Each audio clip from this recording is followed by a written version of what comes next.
চলো আজ ভিডিওটা চালু করি জিনিস বার করতে করতে।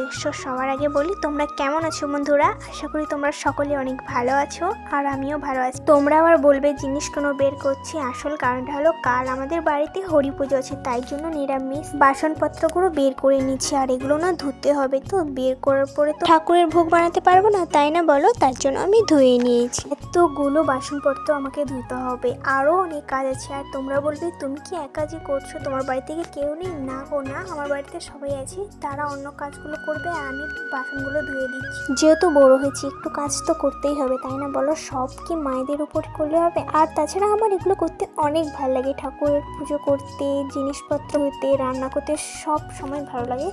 তাই জন্য আমি করছি। যে আমার মা ঠাম্মা আমায় এগুলো করতে বলেছে না, তারা বলেছে যে তোর ভালো লাগে কর, না ভালো লাগে না কর, তো আমার ভাল লাগে বলেই আমি করছি। বাই দ্য ওয়ে, তোমরা আবার বলবে এগুলো আমি বাসি কাপড়েই ধুচ্ছি, একদমই না। আমি চান করে এসে এগুলো সব ধুয়ে নিচ্ছি আগের দিন, পুজোর আগের দিন। যেহেতু আমার এগুলো করতে ভালো লাগে, তাই জন্য ভোগটাও ঠাকুরের জন্য আমিই বানাবো। মা বলেছিল যে তোকে রান্না করতে হবে না, তারপরে আমি মাকে বলেছি না আমিই করবো, তারপরে মাও রাজি হয়ে গেল। আজ আমার সব বাসন এখন ধোয়া হয়ে গেছে, এগুলো এখন উল্টে রেখে দিয়ে গেছি। আমি এবার খেতে যাব, অনেকটা বিকেল হয়ে গেছে। আর বিকেল হতো না, আমি 2টোর সময় যেহেতু লেগেছিলাম, তাই আর কি 4টা বেজে গেছে।